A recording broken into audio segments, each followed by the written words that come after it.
report. And Dr. Snyder?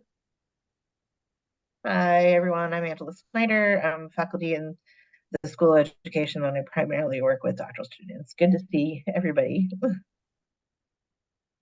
Dr. Durham? Hello, Rachel Durham, Associate Professor in the School of Education. Super excited to see Andrea's work come to fruition. And hey, Jenny, good to see you again.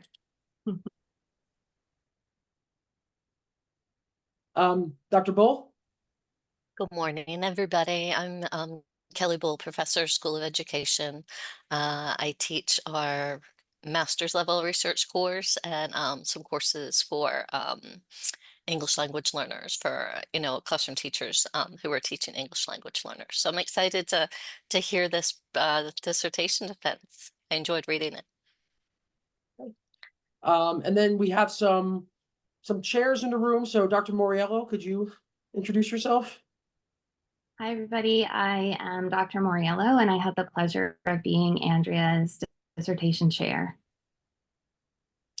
And then Dr. Beecher.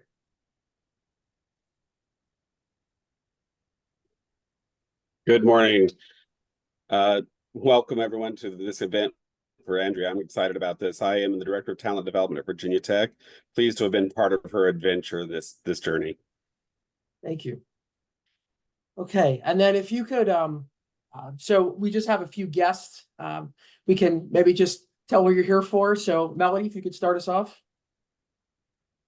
Good afternoon, everyone. I'm Melody Locke, and I have been on this journey with Andrea, so here for support. Okay. It looks like, Andrea, have your family here, Kennedy family. Wave, say hello. Hello. Hello. Go ahead. And then Jenny. Yes, I'm happy to be here. I completed my dissertation last spring, and Andrea and Melody were part of my group. We had Dr. Moriello as our fearless leader. Dr. Durham was on my committee as well. So this is just an awesome homecoming, and I'm so happy to be cheering on Andrea. All right, sounds good. So Dr. Moriello, I'm going to pass it to you. If you could give us a formal introduction of your candidate, and then we can go ahead and get started. Sure. Thank you. I'm excited to see everybody here. And Andrea has worked so hard, so I'm glad that she's able to share her work with everybody on the call. So I'd like to introduce everybody to Andrea Kennedy. She is a student in the School of Education at Notre Dame, and she is going to share her research with you today. You'll find it fascinating, I'm sure, and then we'll have some time to ask some questions. So Andrea, I'll turn it over to you to share your screen and start your presentation. And I enabled share, Wonderful. so you should be able to share. Perfect. Thank you. Thank you for having me here today. And thank you to all of you that are on the School of Education Committee that read my dissertation. And also thank you to my PhD committee with Dr. Moriello, Dr. Durham, and Dr. Beecher. I appreciate it. And thank you to my family and to my classmates that went through this process, and we've been going through it together. So thank you all for being here today.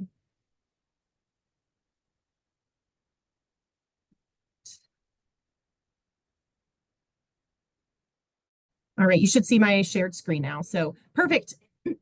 Thank you. So I am very excited to share with you today my research on the staff experience in higher education. This was a moderated mediation study of burnout, perceived flexibility, perceived organizational support, and turnover intentions using structural equation modeling. So to set up the research here, so we had the pandemic in 2020, the COVID-19 pandemic, and we had a time of turmoil when it came to the workplace. We had a lot of change happening. We had to reshift and change things around as far as the workplace and how we were supporting our students in higher education.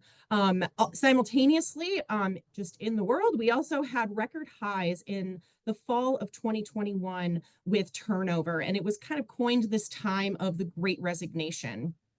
And during this time, with all these changes happening, and because of remote work becoming prominent, the time of studying remote work became more prevalent, and it became of interest to me. And also this idea of, because of persistent workplace stressors like a pandemic can cause to individuals, that looking at a construct such as burnout was also of interest, because burnout, by having those consistent workplace stressors, can really cost institutions of higher education time, innovation, and money. And so as the pandemic goes on, you see high turnover, you see this prominence of remote work, you start to also see disconnects between what people say they can do as far as remote work, like these higher education employees, that they can do remote work, but then there's calls back to the office and some uncertainty around that, and disconnects you start seeing in trend reports.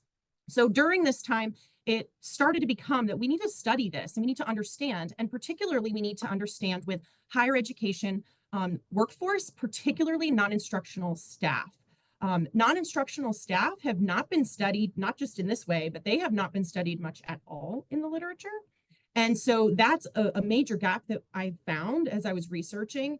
And then to also see how these different playing of factors were happening in a post-pandemic climate became so important. And so to take a look at that gap of how we need to study flexibility and organizational support within these non-instructional staff became the basis for my study. So the purpose of this was, again, just to investigate how higher education, non-instructional staff in particular, perceive flexibility and support from their organizations, and how those perceptions influence burnout, and also their turnover intentions. And the lens that I took for this was, you could look at it from a personal lens, something that the employees themselves, these staff, could do themselves in their workplace to help with their burnout and with understanding how flexibility works and all of that. But I really took it from the lens of organizational support theory. And organizational support theory is rooted in social exchange theory, which focuses on the support and taxations in relationships. So it's an economic perspective. And this organizational support theory really looks at it as the organization has human-like characteristics, and that the employee views the organization and sees how much they care and value them as contributors in their organizations. So the main constructs of my study, a little bit about them, they all have been studied for many years. Burnout in particular, I took a look at, and this is classified by the World Health Organization as unique to the workplace. There is other research that talks about it in personal and other relationship capacities. Research of using Maslow's research from 1976 and then onward, and utilized the burnout, the Maslow burnout inventory, which is a prominent scale and has been for decades. And really, burnout is looking at 3 different dimensions. So there's 3 aspects of burnout that kind of show that you are exhibiting the signs of burnout. The first is exhaustion, and that is a state where you have no emotional resources left to give. You are literally exhausted. Cynicism is looking at negative feelings and attitudes towards your work and those you serve. So the burnout has been studied when it comes to how you are in service to other people and in service type roles. So really, exhaustion and cynicism, you see that a lot in the exhaustion and cynicism they feel towards those they serve as well. And reduced professional efficacy, these are how you feel about your accomplishments on the job. And so how much you feel like you are contributing. And so with all of these, I thought it was critical to take a look at within non-instructional staff, because they are serving not only their colleagues, faculty at the institution, students, but also serving the mission of institutions. For perceived flexibility and turnover intentions, these were fairly straightforward. As far as perceived flexibility is the perception of the type of flexibility you have. And there are 2 main types: time and place and autonomy. This study, as I feel like in a post-pandemic climate, a lot of it comes to the place. So flexible work agreements and how people are and where they're working. But it does encompass more than that. Turnover intentions. This is predictive of actual turnover. So as I was researching, it was worthwhile to look at turnover intentions, so organizations still have time to hopefully mediate and come into the situation and maybe fix some before people leave. And it has been strongly linked with all other constructs. Perceived organizational support. This is actually the main construct of organizational support theory, and it is measuring the employee's perception of that care and of that value that they feel from their organizations. So with each of these constructs, it became very important to have a conceptual model, and you need this too for structural equation modeling. And I built this conceptual model based on prior research by Srivastava and Agrawal, and then Bang and Rio's research. So they used similar constructs, some of which were the same, but no research has looked at all the constructs in this way, the way I have, but the conceptual model was built upon theirs. And this is to go along with Hayes's process model 14. And so my research questions really look at how we can see the direct relationships amongst burnout, dimensions, turnover, perceived flexibility and turnover, perceived organizational support and turnover. But then this mediating relationship is where the moderated mediation starts. And we look at how does burnout help explain the relationship between perceived flexibility and turnover intentions. And so the mediating relationship is that explaining relationship where it goes up through burnout. And then the perceived organizational support is an indirect relationship that we're looking at to moderate and see if it influences back through indirectly through to help improve then turnover intentions, along with the other constructs along the way. So these were the guiding questions that drove my research. So my methodology, this was done at a large research institution in the southeastern United States, so it was a case study design. As I mentioned, non-instructional staff have not been represented in the literature the way that teaching and research faculty have been. So I thought it important to use that this classification of employee. And at large research university, they have two classification types within this category, and they're called administrative and professional faculty, and then university and classified staff. And then the four validated instruments that made up my one survey that they filled out, it was to measure each of these constructs, and each of these have been validated many times through different research. And then I also had demographic items to better understand this group of non-instructional staff, and also to help with recruitment along the way to make sure we had representation across groups. This collection happened during 4 weeks during the fall of 2023. The way that the survey was sent, I was not able to obtain email addresses from the institution to do randomized sampling because it's against policy. So I was able to utilize key gatekeepers at the institution, and they were represented like AP faculty and staff senate presidents, some people that had access to division listservs where they are allowed to send it, and then same with newsletters and other chat channels where it could spread the word. And with that, I was very pleased to get not only my minimum sample, but after data cleanup and all of that, I was able to be above the 361 that I needed, and I had 367 responses. And so I had from across the division, across different divisions and colleges, so I had great spread across LRU. And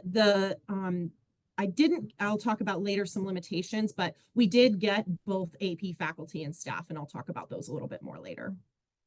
But I did use, like I mentioned, the Hayes process model 14 for a moderated mediation analysis using structural equation modeling, and I used the AMIS software that's an add-on to SPSS.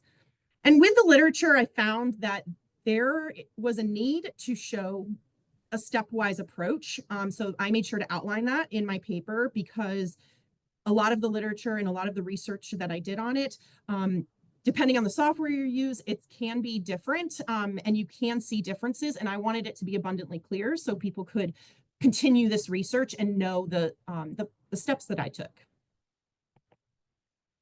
And I just wanted to talk a little bit about reliability and validity. While these scales, I did reach reliability and validity minimums that I needed.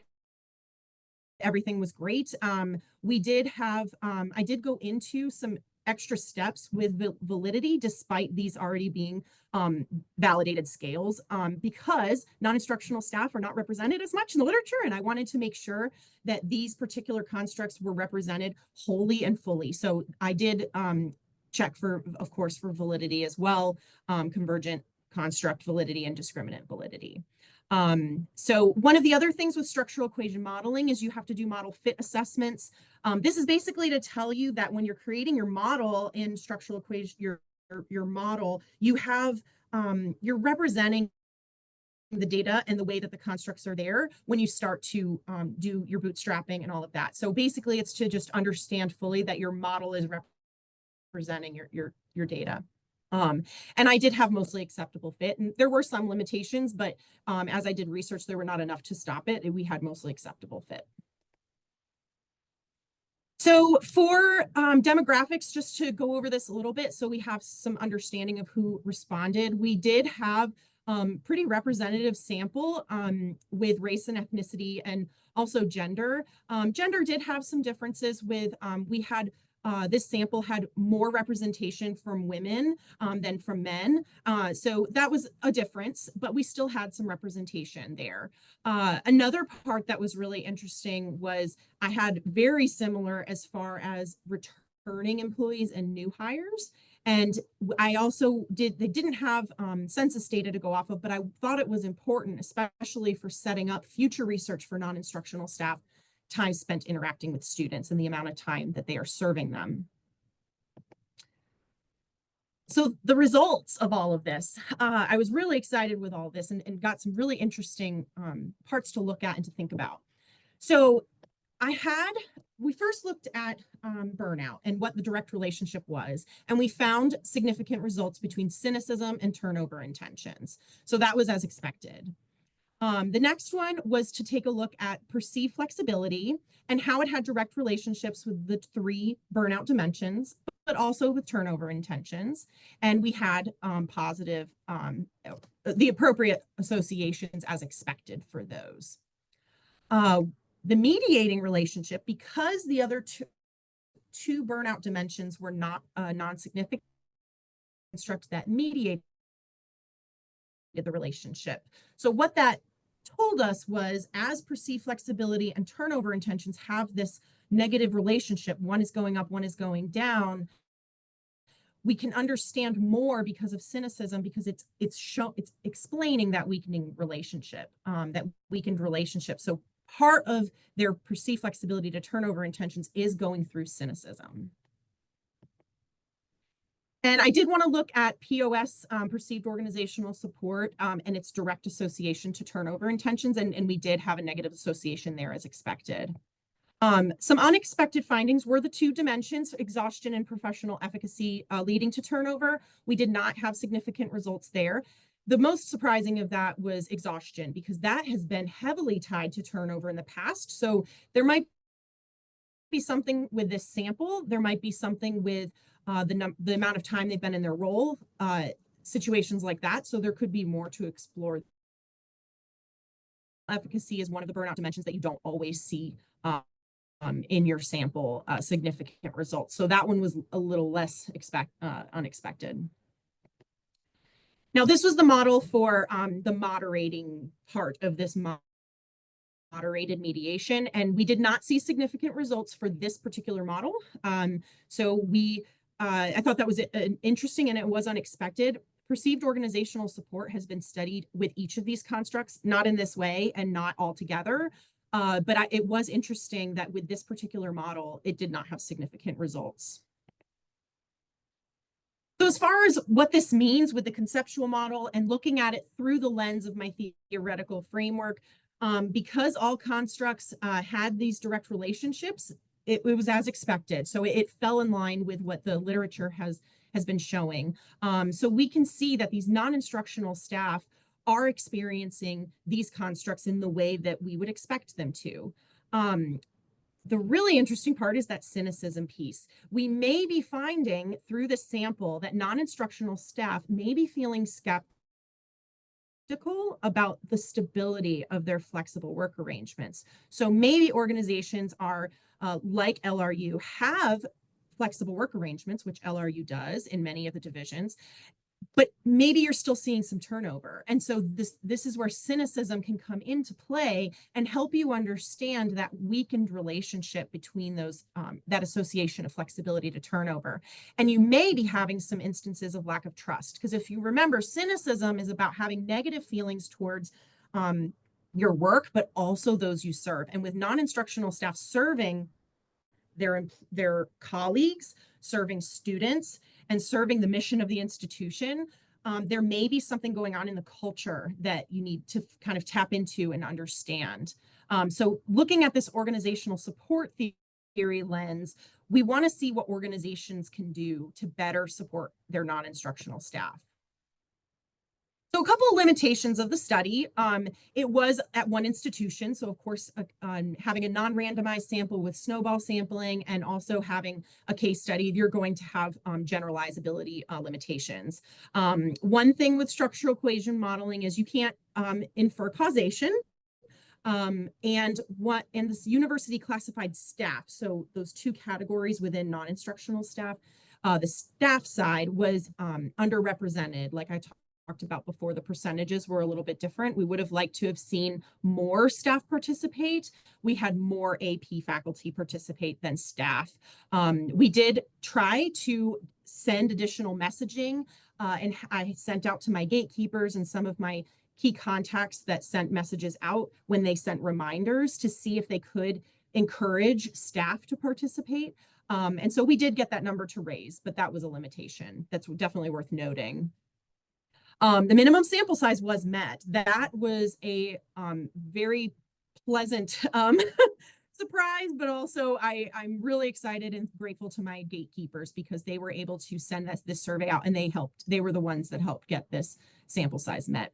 And lastly, I utilized bootstrapping, which does help with assumptions of normality. If you have non-normality, then you're able to do that with bootstrapping. So recommendations, I think that some next steps, really good next steps, would be to take a look at some of those demographics, things like gender and racial and ethnic groups, to see if there are maybe some differences even more between those groups. And also that idea of those who serve students more regularly versus those who do not, because of that cynicism component in there, that maybe there's something happening that we could learn more about in future research. Also with gender, we need to understand there are competing needs that happen and those change over time. So maybe understanding how maybe some gender differences and caregiving differences, that might be a very important piece when it comes to that flexibility component in this.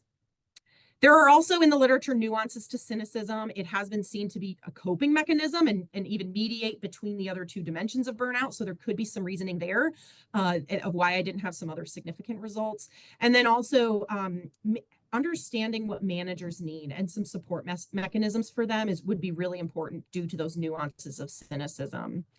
And we want to be able to look at other outcome variables beyond turnover intentions. And I also would like to note that there's another model, Model 8, for structural equation modeling, that might see different results because it has the interplay and the interaction of POS as a moderator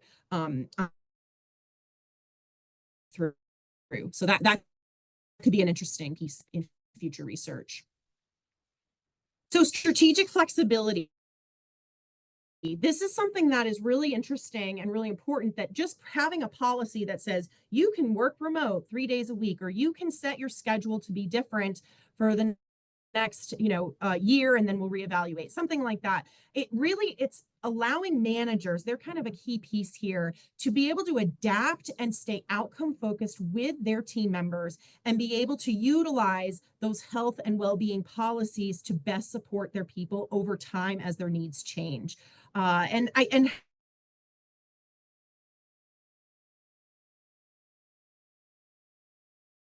of the flexibility component. And really, we need to understand more about our non-instructional staff.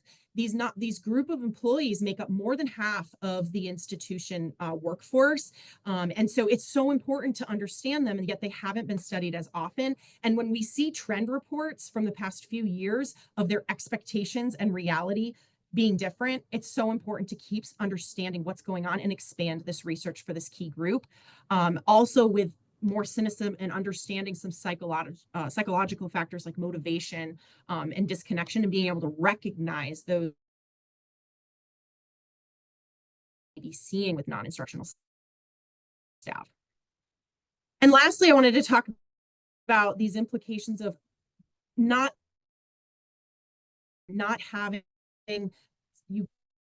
you can work remote, but now you have to make sure you jiggle your mouse every 10 minutes. And it kind of can continue to breed cynicism. And so fostering trust in that organizational culture is important, and having clear and consistent messaging to really understand those key. So overwhelmingly, institutions of higher education need to look at their perceptions of their employees, and really that cynicism level was a key finding, because staff turnover, that is a policy issue, and it can really affect not, of course, organizational costs. That would definitely be a large one, but it can affect your student experience, morale on your teams, and also the quality of services you're providing if you have constant turnover. Can be better in the future. And so institutions of higher education can look at this research, continue this research, and be better equipped for future unexpected changes that may happen in our workplaces. So that concludes my presentation component. So I would love to take some questions and see what all you would like to know more about. Okay, Andrea, thank you very much. Yes, let's open it up for questions. Dr. Letizia, do you mind if I start? Yes, please. Andrea, that was a fantastic presentation. You have accomplished some really complex research here. You've got multiple constructs, multiple scales, a very complex analysis and methodology. I'd like you to talk a little bit about some of the high points of this research study and some of the low or most challenging points of the study, just to give everybody a sense for what you experienced while you were engaging in the research itself. Absolutely. I'm going to stop sharing, and I can always reshare if you'd like to see. So as far as the high points go, I was the one that sticks out to me the most, because I have done surveys and done, because I did assessment for many years at institutions of higher education, and having met my minimum sample, I was thrilled. And the fact that it took only 4 weeks. Those gatekeepers were incredible. I was so grateful to them and their willingness to be able to share this far and wide, and then there are people sharing it beyond that. That was a huge win in my book. I even had contingency plans of future rounds of reaching out, and I didn't even have to go into those phases. And I was so thrilled that it happened in 4 weeks. So that was a major high point. One of the challenging points that definitely became a high point was I had to learn structural equation modeling from the ground up. I was so grateful to Dr. Durham and her help, because she would meet with me and help me understand. And she was the one that introduced me when I had all these constructs and I'm trying to create a conceptual model. I had so many pieces of paper around trying to figure this out. And she really was like, I think structural equation modeling, what have you been seeing about that? And I saw it in the literature, but I didn't know what it was. And I had to learn it. And so I did. I learned it through a lot of reading, I watched a lot of videos, like tutorials, to see how it was done, and then rewatch as I hit different points. And that was very challenging. I would say I worked on it heavily to understand, like to do my analysis. It took me about 8 months of just really, because it is a very sensitive type of analysis, and it changes very quickly with just slight differences when you have different models. So that was definitely a challenge. But I will say too, statistics has been my hardest subject throughout all the years. And I felt so incredibly accomplished. Even though it was the most challenging thing I've done, I felt so accomplished to have figured it out and be able to talk about it today confidently. Sweeter the victory, the harder it is. Right. That's right. Thanks, Andrea. Fantastic work. I'll pass the questions on to somebody else. Andrea, I actually had a question. So you had mentioned the notion of the organizational culture, and I was just wondering if you could expand on that a little bit. What is the role of culture, organizational culture in this? I mean, I think we can probably do some legwork, like we can probably speculate about it, but what did you see as the role of organizational culture in both the readings and in your own analysis? So I would say, so I was just taking notes to make sure I had everything. So, so organizational culture was definitely something that I was reading. So when I was trying to think of my theoretical framework in particular, I was really, I went back to the readings we had from classes about organizational culture and how to understand this. And one of the key things I kept finding was I kept finding things about social exchanges. There's the job demand research model that's out there in human resources literature. And so this idea of these competing demands. And so then I started reading culture too. And I was like, I need something that brings in the idea of what is happening day to day for people and how they feel about where they are. So you have the culture of your institution, you can have policies in place, you can have all the equipment to make it so you do the things that you can do, but really what's happening with the people and how are they implementing the policies and how are those kind of playing with one another. And so organizational support theory gave me that because it focuses on that care and value that the employees are feeling by the organization. And it makes the organization like a human, right? So it's not just saying, how do I feel about just my manager, which is important, but like, how do I view, maybe I view the organization because of my manager. And so I think that culture can be so critical. And then as I was reading about how to apply this and really understand how this fits in the context of higher education, I think it was so critical looking at strategic flexibility because you have competing demands and building a culture of trust and people that your managers, the organization believes in you and that they care for you really started to play into this idea of how we can help with burnout, how we can help with flexibility policies that are happening. And then we need to be able to fix the turnover that may be happening as well. Yeah, Can I no, ask a well, follow-up to that? absolutely well said. Oh, go ahead. No, No, go I ahead. was just commenting. Well said on that. Absolutely. Go ahead, Dr. Thank you. Yeah, so my follow-up to that, so you talked about that employees might be feeling skeptical about the flexible work, the flexibility in their work culture.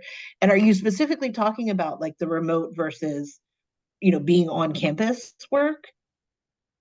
Okay. So in And this, yes, it was the idea that the calls back to the office, like having uncertainty in those policies, and many people in staff positions are seeing I can work remotely, like I can do my job because I've shown I can Right. since the pandemic. okay, because I mean, I'm curious about that at the faculty level as well. And so that is kind of, that just struck something to me that I'm hearing from, folks at other institutions. And I was wondering if that's exactly what you meant. Thank you. Absolutely. And I think that future research too should definitely look at teaching faculty as well. I think the teaching faculty role is a little bit different and has more flexibility in some ways just because your schedule may be different. And so I think the non-instructional staff has a little bit more traditional ideas of 8 to 5 idea. So how can we help those people with their competing demands and have strategic flexibility for them? But I think teaching and research, those faculty members it's a need to very, be understood. two sides of that same coin. And then my last follow-up question to that, can you just one more time, because I think I just missed it and I went back to try to find it in the dissertation, explain that AP versus the university classified staff designation, just break that down for me. Absolutely. So at large research institution, it's a large institution and they have a lot of different employees. And so on one side, they have research and teaching. So that's one side. And AP faculty and then staff, the way that it's described in the mission and they're defined is AP faculty are there to support then the teaching and research faculty in support of the mission. So they are in roles that are going to be managers, or they're going to be influencing policy and strategic work that's happening at the institution, and staff are in support of those other people. Now, other schools may not have that. They may just have the divide of faculty and staff. But I think this institution being so large, they've had time that they've found a need to be able to have two different distinguishing groups. All right, thanks. I thought that was what you meant, but I just needed the clarification. Thank you. No, I'm glad you asked. Thank you. May I So ask Andrea, a question? oh, Go ahead. go ahead. Greg. And thank you. Pardon me for being off camera. We're experiencing some of those little weather conditions as a result of Helene coming through. So I'd like to know a little, if you would expound just a little bit more about the serving students versus not serving students and what implication that might have on this study. Sure. So one of the aspects of burnout in particular is it has been studied. It was first studied looking at service type of positions. So mostly healthcare, police officers, people in service roles to constituents. So in looking at it from a non-instructional staff lens, this idea, the reason I had that question in there is because we don't know a lot about a non-instructional staff. When you start looking them up, you start getting teaching faculty, you start getting K-12 faculty, you don't see a lot. And so we needed some information about them. And so that was why I had that question to understand. And we found that I think it was 54 and some % actually serve students less than a day a week. So that means they're serving their colleagues. That means you're serving one another. And that kind of played an interesting part in the results about cynicism and understanding, like, whoa, if you're serving your colleagues and you are cynical and you are thinking about leaving, or you are cynical even if you work remote, how is this going to change that culture and help breed maybe skepticism or kind of reducing trust in the organization? I thought that was really interesting. Future research, I think, really could look at, with that service component, is there a difference between those that are serving different types of groups? So if I serve students more versus my colleagues more, are there differences in the way that these constructs are playing? That's great. And do you think trust in regards to whether they're working with students or supporting faculty staff would have any implication into that kind of outcome? I would say so. Off the top of my head, I would almost think that it would have more influence with colleagues, only because you are peers, and it could have more influence over the culture that's happening. Because if you're sitting in meetings together, you're probably not going to tell a student, I had to work remote today, or I'm burned out because of all the questions you're asking me. They may not say that. It doesn't mean that their burnout may not change because of the level of stress happening from the work they're serving with students. I think that is key. But I wonder, with this idea of how to keep that culture going and how to keep that organizational support ideas going in your institution, I think that's where the trust part comes in, and you could see some really interesting results for sure. Thank you. Thank you. Andrea, I have a comment, not a question. And I mean this wholeheartedly. This is such a pleasure to read. From the very beginning, where you set up the context and, the need for the study, and you just have a very nuanced understanding of your study, the methodology, your findings, possible implications. And I know you've been super busy, and at the end, you sort of feel like, but my question is, what will you do with this? Will you take this to the next level? Will you look for publishing opportunities for it? I am considering that for sure. I think that it's important work, and I think that non-instructional staff need to be represented. I have been having my sights set on today and very much looking to having that idea of what I want to do next and taking my brain to now think about it now, because I do want to make sure that they are represented. I have fit in this category for my entire career, almost 20 years now, and I think that it is so important. So I do have that, my sights set on that. That's great. I encourage you to, take your moment and enjoy, and then really do follow through and look for opportunities. And Rachel, I'm sure, would be great with helping you with that, and Lauren as well. Thank you for that. I appreciate it. Okay, at this time, there's no more questions. Does anybody have any last questions? Okay, so I'm going to put, Andrew, I'm going to put you in the waiting room and the guests, and then the committee's going to deliberate. So just take me 1 minute to put in the waiting room.